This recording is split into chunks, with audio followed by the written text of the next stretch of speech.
पर माथाइन सनकल तोरोन सटकल माफी मांगे लगबे गिर के देखली है अब कब भीड़ के रख दिहल जाई खड़े चीर के देखली है अब कब भीड़ के रख दिहल जाई खड़े चीर के। तोरा मुल्क में जतना गोला बारूद होई उतना पटाखा समझ के छोड़ दिहल जाला। हिंदुस्तान ह बेटा जे छेड़े लाओ के तोड़ दिहल जाला।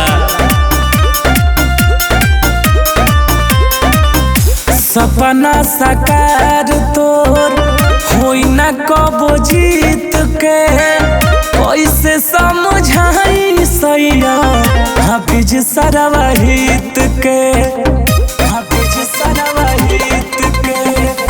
सपना साकार तोर होई ना कबो जीत के कैसे समझाई सैया हाफिज सरवाहित के।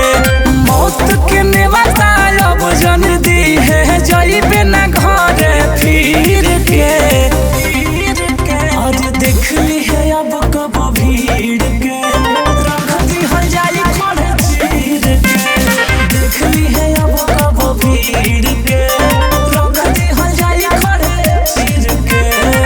अब की बार छेड़बे तो यार पार हो जाई पाकिस्तान के गली गली में खून के बौछार हो जाई। कश्मीर तो अभी झांकी है बेटा लाहौर कराची पर पूरा अधिकार हो जाई पूरा अधिकार हो जाई।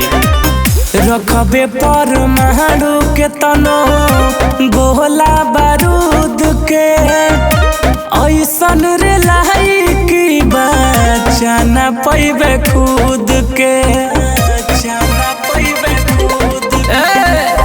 रखबे पर महाड़ू के तनो